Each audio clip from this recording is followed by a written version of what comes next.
Not all conversations are created equal.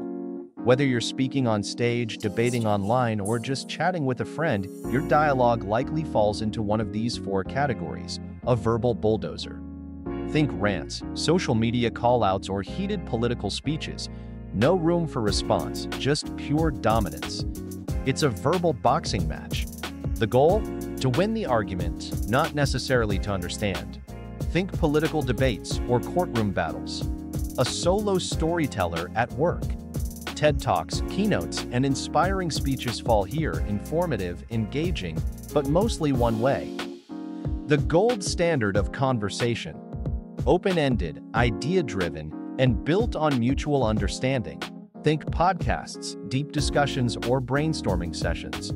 So, which one do you use the most? Drop a comment below.